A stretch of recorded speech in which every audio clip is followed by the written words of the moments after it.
காரியெல்லாம் பெருசா இல்ல. ஒரு முன்னாள் ஆளுநர் என்ற வகையில சில கருத்துக்களை பரிமாறிக்கொண்ட அவ்வளவுதான். அதனால இது ஒரு மரியாதை நிமித்தமான சந்திப்பு தான். இன்று மாலை பெண்களுக்கான ஒரு தர்பார் நிகழ்ச்சி நடத்துகிறேன். பெண்களுக்கான பிரச்சனைகள் அதில் நீங்கள் எல்லாம் வந்து கலந்து கொள்ள வேண்டும் என்று நான் நினைக்கிறேன். தமிழகத்தை பொறுத்த மட்டில் இன்று முதலமைச்சர் அவர்கள் வெளிநாடு சென்றிருக்கிறார்கள். ஏற்கனவே இந்த வெளிநாடு போறதுக்கு முன்னால புதிதா ஏதாவது ஒரு நிறுவனம் இங்கே வந்து பெரிய அளவில் நிறுவனத்தை தொடங்கி பல பேருக்கு வேலை வாய்ப்பை கொடுத்திருக்கிறதா என்றால் இல்லை. அதே மாதிரி அங்க போய் வந்து நம்ம வந்து போஸ்ட் கொடுக்கறதும் சைக்கிள் ஓட்டுறதும் அதிகமா இருக்கே தவிர MOU எதுவும் பெருசா இருந்த மாதிரி இல்ல. அதுக்கு இங்க கட்டமைப்பு இன்னும் அதிகப்படுத்தப்பட வேண்டும்.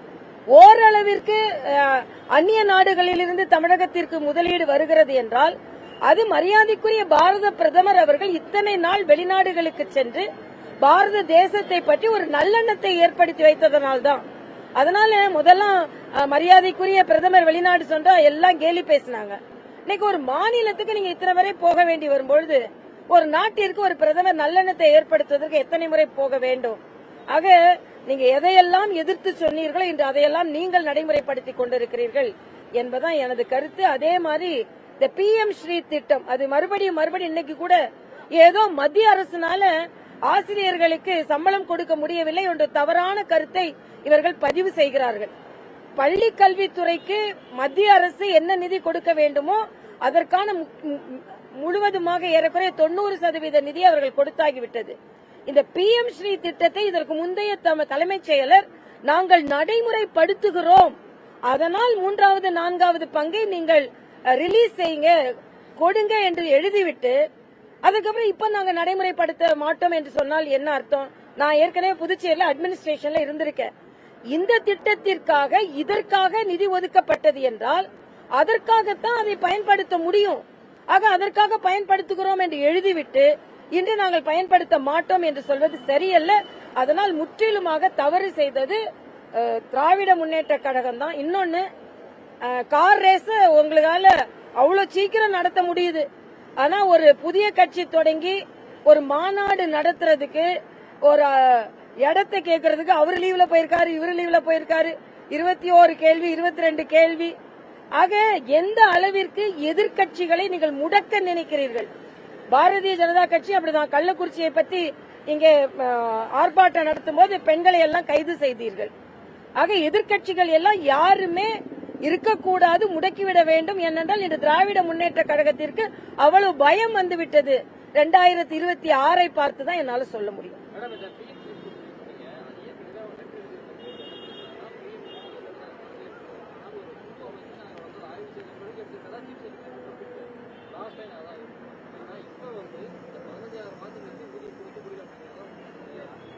இல்ல இது இவங்க குழு எல்லாம் அமைக்கவே முடியாதுப்பா. ஏன்னா நானும் அதெல்லாம் ஒரு திட்டம் மத்திய அரசிடம் இருந்து சொல்லப்பட்டால் அது நீங்கள் எடுத்துக்கொள்கிறீர்களா இல்லையா?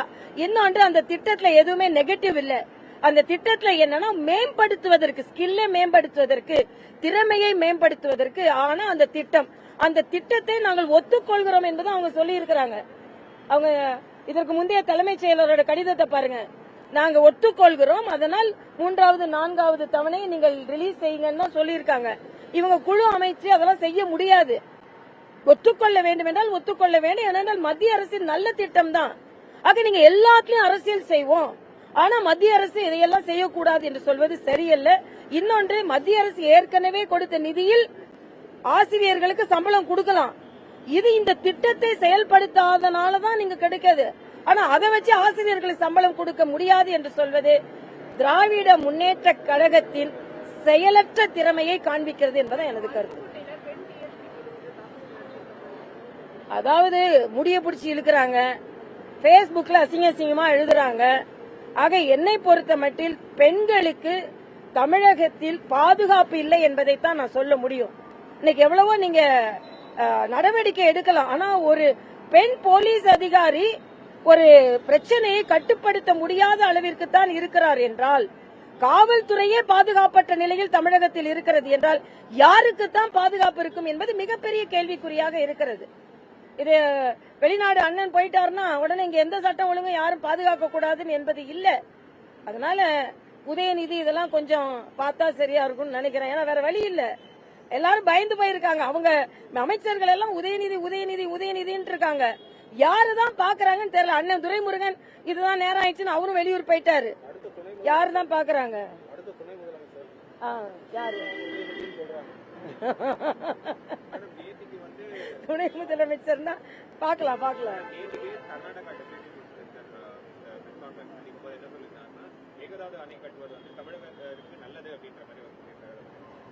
இதைத்தான் கேக்குறோம்.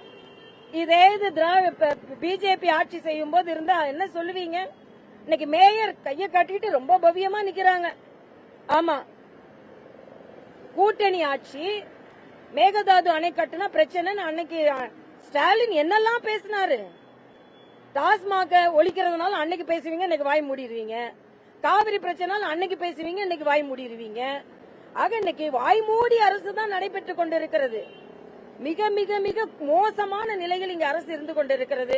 தமது உரிமையை மற்ற மாநிலங்களிடம் இழந்து கொண்டிருக்கிறார்கள். நாங்கள் தன்மானத்தை தன்னுரிமையை காப்பாற்றிக் கொண்டிருக்கிறோம் என்று சொல்லும் திராவிட முன்னேற்ற கழக அரசு தனது தன்மானத்தை தன்னுரிமையை மற்ற மாநிலங்களில் விட்டுக் கொடுத்துக் கொண்டிருக்கிறது என்பதை நான் தெளிவாக சொல்ல முடியும்.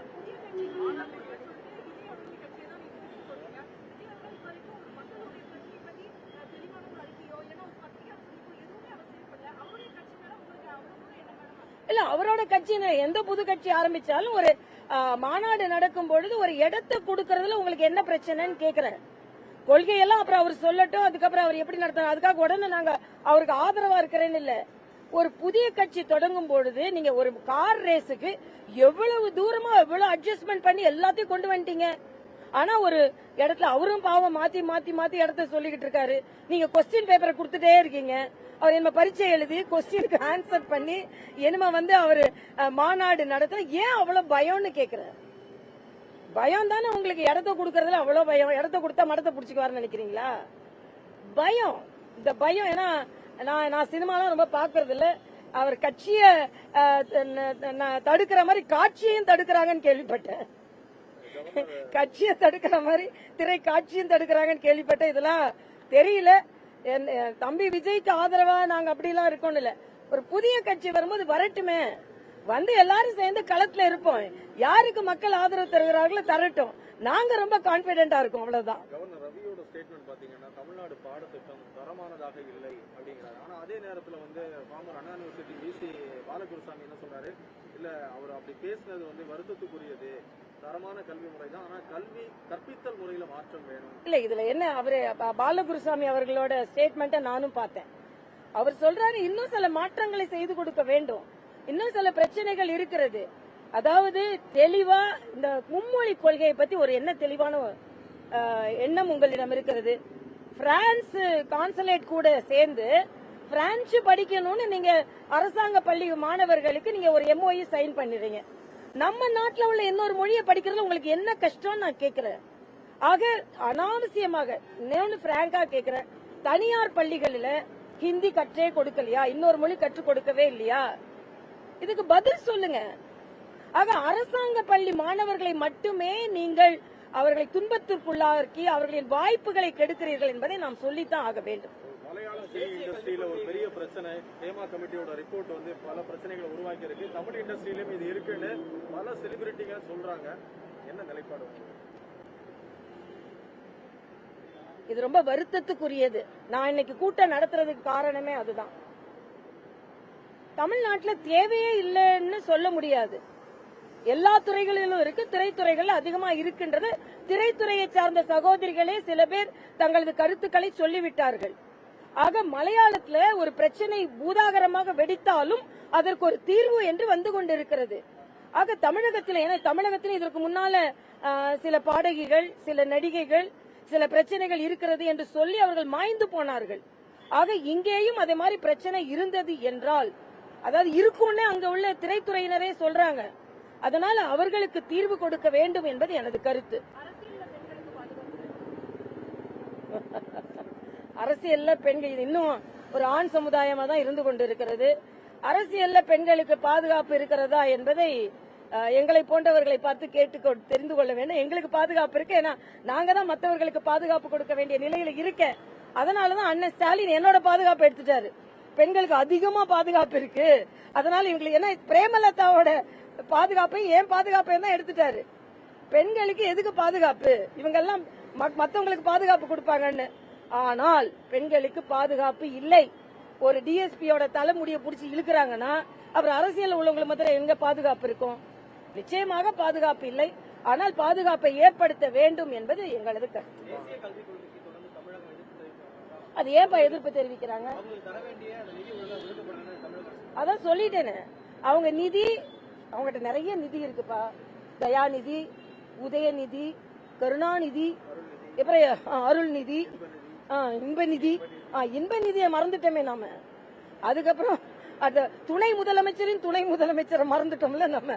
அதனால தவறான கருத்து. மரியாதைக்குரிய பாரத பிரதமர் நமது குழந்தைகளை இந்திய பள்ளி அறையிலிருந்து, அந்த பள்ளிக்கூட அறையிலிருந்து அவர்கள் அதை எடுத்துக்கொண்டு உலக அரங்கிற்கு செல்ல வேண்டும் என்பதற்காகத்தான் அவர்கள் ஒரு பெரிய திட்டத்தை கொண்டு வந்தார்கள். ஆக உலக அரங்கிற்கு நமது குழந்தைகளை எடுத்து செல்ல வேண்டும் என்று சொல்லுகின்ற பாரத பிரதமர் அதற்காகத்தான் அவர் புதிய கல்விக் கொள்கையை கொண்டு வந்தார்கள். அதனால் பள்ளிக்கூடத்திலிருந்து உலக அரங்கத்திற்கு கொண்டு செல்ல வேண்டிய அந்த குழந்தைகளை நீங்கள் தடுத்து கொண்டிருக்கிறீர்கள் என்பதுதான் எனது கருத்து. நன்றிப்பா. 4 மணிக்கு லீ மெரிடியன் வந்துருங்கப்பா. இங்க எல்லாம் கொடுத்துட்டே அங்க வராம இருக்காருங்க. அது முற்றிலுமாக